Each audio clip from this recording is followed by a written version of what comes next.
मेरे ex husband ने मुझ पर तेज़ाब फेंकवा दिया। जैसे ही उन्होंने दरवाज़ा खोला, उनके हाथ में एक मग था, मग के अंदर सल्फ्यूरिक एसिड H2SO4 जिसे हम कहते हैं, वो था। उसने मेरे चेहरे को थ्रो किया और फरार हो गया। तो उसने एकदम से ग्लास ना मेरे सर पे गिल्टी कर दी। चेहरे में से और सर में से जो है वो एकदम से धुआं निकलने लगा। मेरा चेहरा बिल्कुल ख़त्म हो गया था। तेज़ाब फेंकने के बाद मेरी अपनी दोनों आँखें, अपना चेहरा और जिस्म का बेशतर हिस्सा वो जल चुका था। जब मैं सिविल हॉस्पिटल पहुंचा तो 3 दिन या 4 दिन तक तो उन्होंने मुझे हाथ भी नहीं लगाया। कुछ नेगेटिव लोग थे जो कहते थे कि इससे बेहतर गोली मार देते, जान से ख़त्म कर देते। लोग देख के मुझे बोलते हैं कि अस्तगफिरुल्लाह और डिफरेंट आवाज़ें कसते हैं। पहले कहीं भी जाता तो सबसे पहले रिजेक्ट करते थे क्योंकि सर पे बाल नहीं थे। ठीक है, ये हिस्सा पूरा जला हुआ मेरा।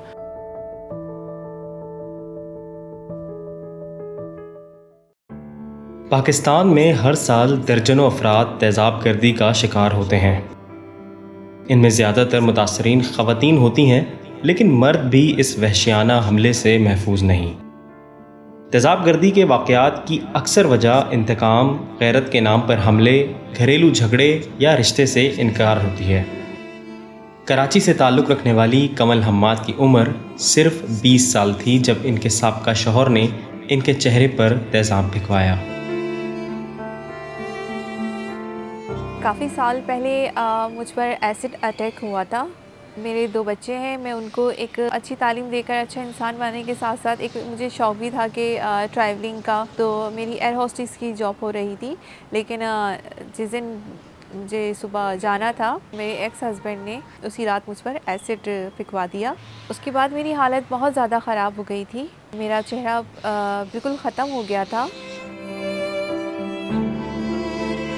मर्दों में तेज़ाब से मुतासिर होने वाले ज़्यादातर अफराद फैक्ट्रियों या कारखानों में पेश आने वाले हादसात का शिकार होते हैं, मगर उस्मान की कहानी कुछ मुख्तलिफ है। ये वाक़या मेरे साथ पेश आया था 19 अगस्त 2021। उससे 1 साल पहले जो है वो मेरी शादी हुई थी। मुझे ऑलमोस्ट 2 महीने 3 महीने बाद पता चला कि ऑलरेडी वो शादीशुदा है। 3 शादियाँ पहले हो चुकी है उसकी। मैं फ़र्ज़ी हस्बैंड हूँ उसका। एक्चुअल जो हस्बैंड है वो कोई और है। मैं ऑफ़िस चले जाता था, फिर उससे मुलाकातें होती थी। मैंने उसको डिवोर्स दे दी। डिवोर्स देने के बाद वो 9 महीने तक जो है वो मुझे तंग करती रही। मेरे ऑफ़िस पे आना, मेरे घर के बाहर आना। 9 मुहर्रम का दिन था और मेरे ऑफिस की छुट्टी थी। तो व्हाट्सएप पर नॉन स्टॉप कॉल करती रही। तो कहने लगे कि आप मुझे 10 मिनट के लिए घर पे आके मुलाकात करें, मैं फिर आपको कभी तंग नहीं करूँगी। मुझे ख्याल आया कि अगर मैं नहीं गया तो फिर अगले दिन फिर वापस जो है वो ऑफिस आके मुझे तंग करेगी। अगले दिन 10 मुहर्रम का दिन था, क्योंकि सिग्नल था नहीं तो मोबाइल की मुझे ज़रूरत नहीं, तो मोबाइल में घर पे ही छोड़ दी मैंने और फिर मैं चला गया मुलाकात के लिए। तो कहने लगी कि आप मुझसे शादी नहीं करेंगे। मैंने कहा नहीं। तो कह रहे ठीक है, फिर मैं आज वापस चले जाऊँगी ना इस्लामाबाद। 1 गिलास पानी उसके हाथ पे ही था, उसने मुझे स्टील के गिलास में पानी दिया और कहने लगी कि ये पानी पी लें। तो मैंने कहा नहीं, खाली पेट है, मैं नहीं पी रहा। तो कहने लगा अच्छा रुके, मैं किचन से आ रही हूँ। तो मुझे लगा कि वो किचन पे कुछ नाश्ता वगैरह या कुछ रिफ्रेशमेंट की चीज़ें लेने गई है। मैं शूज़ बांध रहा था, इतने में वो आई। आने के बाद मुझे कहने लगी कि आप मुझसे शादी नहीं करेंगे। तो मैंने कहा तुम्हें बात अब भी समझ नहीं आई। तो मैंने जब ये बोला ना हंस के, तो उसने एकदम से गिलास ना मेरे सर पर गिल्टी कर दी। चेहरे में से और सर में से जो है वो एकदम से धुआं निकलने लगा और मैं एकदम से उछलते हुए खड़ा और मैंने उसे इतना सिर्फ ये जुमला बोला था कि शबाना आपने ये क्या किया। कि उसने मेरे चेहरे पे मज़ीद फेंका। 4थी दफ़ा उसने मेरे चेस्ट पे फेंका, ठीक है। 5वीं दफ़ा जब उसने फेंका, वो मेरे यूरिन पास पे फेंका था उसने। उस वक्त इत्तेफाक से मेरा ये वाला हाथ आ गया था जो मेरा पूरा जल गया था। सन 2016 में एक लड़के ने मेरे चेहरे पर तेज़ाब फेंक दिया था। मैं सन 2011 में टीचिंग करता था, पढ़ाता था। मैं इंजीनियर हूँ, मैं सॉफ्टवेयर इंजीनियरिंग किया। तो वहाँ पर मेरी लड़की के साथ एक अच्छी अंडरस्टैंडिंग हो गई थी। तो मेरे घर वालों ने उनके घर में प्रपोज़ल भेजा, रिश्ता भेजा और अल्हम्दुलिल्लाह हमारी एक छोटी-सी एंगेजमेंट हो चुकी थी। सन 2015 में उस लड़के ने उस लड़की को कहीं देखा, किसी जगह पर। उसने अप्रोच किया उन मोहतरमा से। उन्होंने उनका प्रपोज़ल रिफ्यूज़ कर दिया। उन्होंने मुझसे भी कनेक्ट किया, तो मैंने भी रिफ्यूज़ कर दिया। गुस्से में आकर उन्होंने मतलब मेरे घर के नीचे उन्होंने मुझे गल गजाएँगे। जैसे ही उन्होंने दरवाज़ा खोला, उनके हाथ में एक मग था, मग के अंदर सल्फ्यूरिक एसिड H2SO4 जिसे हम कहते हैं, वो था। उसने मेरे चेहरे को थ्रो किया और फरार हो गया।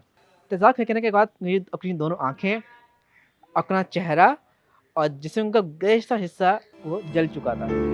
पाकिस्तान में तेज़ाब हमलों के वाक़यात के बारे में दस्तयाब आदाद व शुमार मुख्तलिफ हैं। एसिड सर्वाइवर्स फाउंडेशन की एक रिपोर्ट के मुताबिक साल 2007 से 2022 के दरमियान 1485 तेज़ाब हमलों के केसेस रिपोर्ट हुए, जो औसतन तकरीबन 99 केसेस सालाना बनते हैं। ये जो एसिड वायलेंस है, it is a form of gender based violence, जो दोनों जेंडर्स के ख़िलाफ़ तो हो सकता है, बट जो ख़वातीन हैं और बच्चियां हैं वो ज़्यादा इसमें मार्जिनलाइज्ड होती हैं। कुछ केसेस के अंदर ऑनर रिलेटेड की वजह से एसिड अटैक्स हुए। कुछ केसेस में ये पावर डायनामिक था कि if a girl has rejected somebody then they were punishing her through throwing acid on their bodies, because when you think about acid crimes, इसका इस्तेमाल इसलिए किया जाता है क्योंकि it's relatively easier for a offender to throw acid and then run away, because as soon as the acid is thrown, the victim has lost her ability to even look and see who has thrown the acid.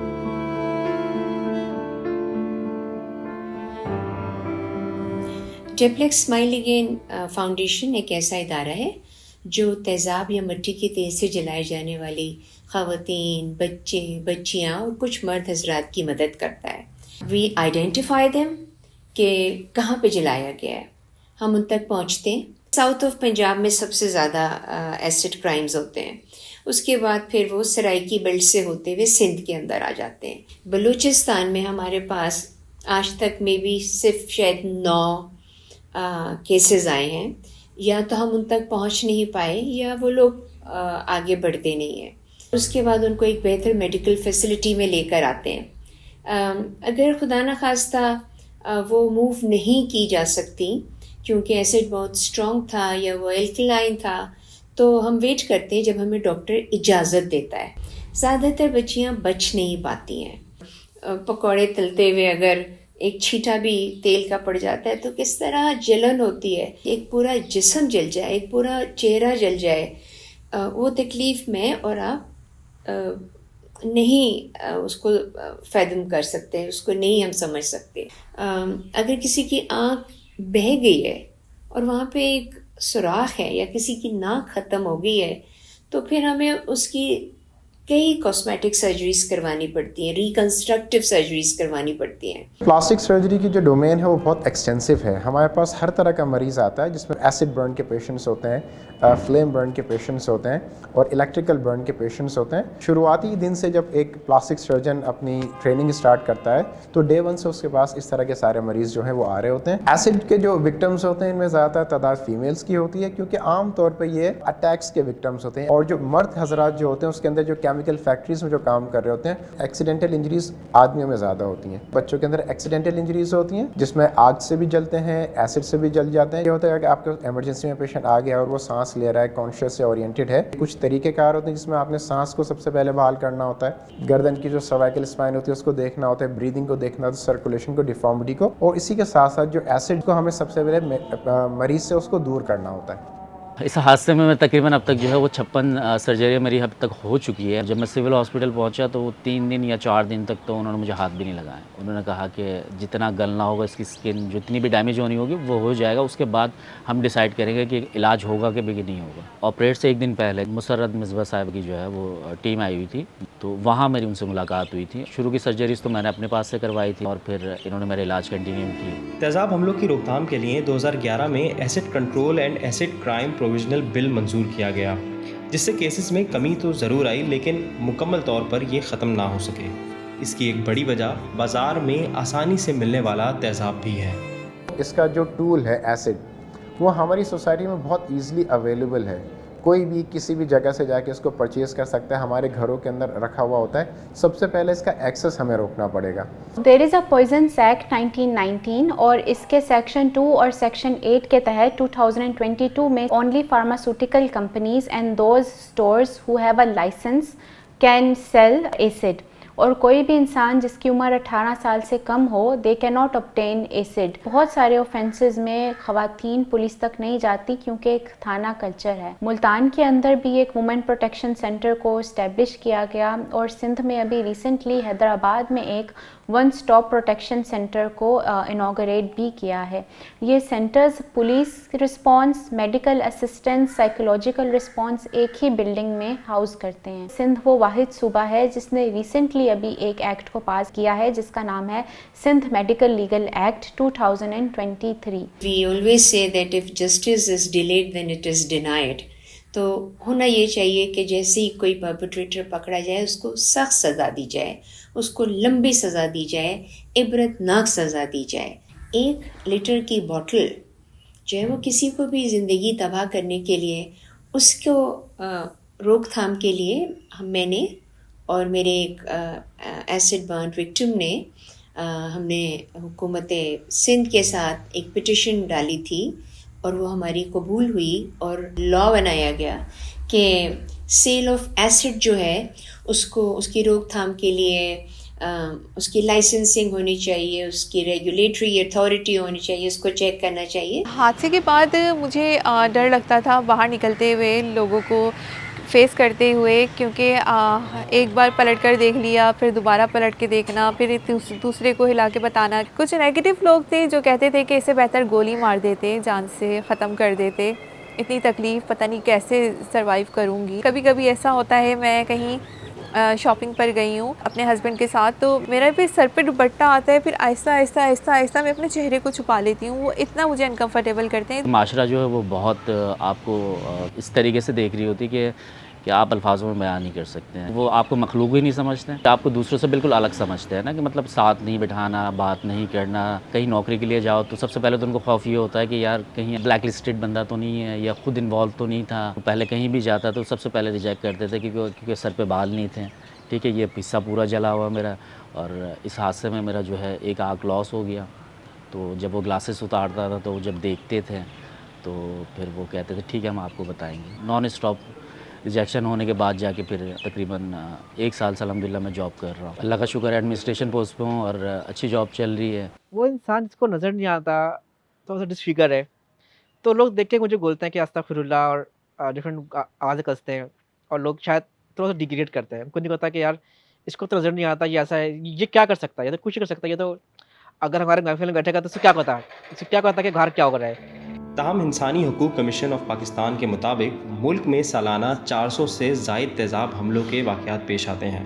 ये फ़र्क इस बात की निशानदही करता है कि तेज़ाब हमलों के बहुत से केसेस रिपोर्ट ही नहीं होते और असल तादाद सरकारी आदाद व शुमार से कहीं ज़्यादा हो सकती है। अब मेरी शादी हुई है, मेरे हस्बैंड बहुत अच्छे हैं, उन्होंने काफ़ी साथ दिया। मैं बैंक में जॉब कर रही थी तो मेरी उनसे वहाँ मुलाकात हुई थी। उन्होंने मुझे पसंद किया, उन्होंने अपने पेरेंट्स को ही भेजा। उनके पेरेंट्स को कोई एतराज़ नहीं था तो उन्होंने हमारी बात फिर पक्की कर दी थी। कुछ अरसे बाद फिर ये वाला हादसा हो गया, लेकिन उन्होंने मेरा साथ नहीं छोड़ा। जब मेरा हादसा हुआ तो उसके 2 साल बाद जो मेरी उनसे शादी हुई, लोग कहते थे कि नहीं ये वक्ती एक हमदर्दी होती है, ख़त्म हो जाएगी, लेकिन ऐसा नहीं हुआ। मैं समझती हूँ कि जो मेरी तकलीफ़ों का नेमुल बदल है वो मुझे मेरे हस्बैंड की सूरत में मुझे मिला।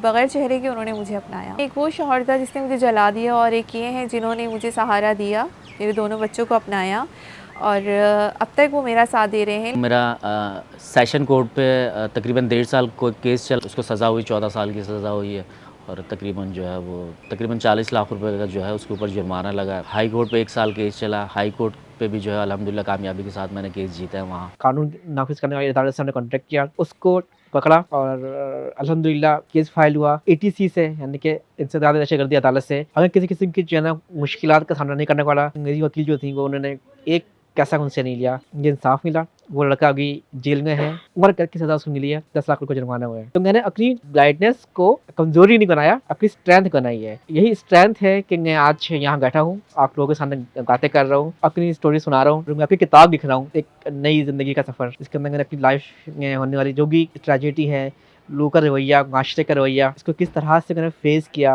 और किस तरह से नेगेटिविटी से मैंने पॉजिटिविटी निकाली है, वो लिखकर मैं इंशाल्लाह आप लोगों के सामने लेके आऊँगा। अल्लाह का शुक्र है इस हादसे से मैंने बहुत कुछ सीखा है और आज भी हंसता हूँ, मुस्कुराता हूँ, अच्छी जगह जॉब कर रहा हूँ। पहले तो मैं ये सोचती थी कि पता नहीं क्या होगा, बच्चे मेरे बारे में क्या सोचेंगे कि ऐसा मैंने क्या किया कि इनकी मम्मा के साथ ऐसा हो गया, और अब मुझे मरने से डर लगता है। अब मैं समझती हूँ कि मैं और ज़्यादा स्ट्रॉन्ग हूँ, सिर्फ चेहरा ही सब कुछ नहीं होता है। हादसे से पहले मैं एक आम इंसान था, लेकिन अब मुझे लगता है कि मैं एक सुपर हीरो हूँ।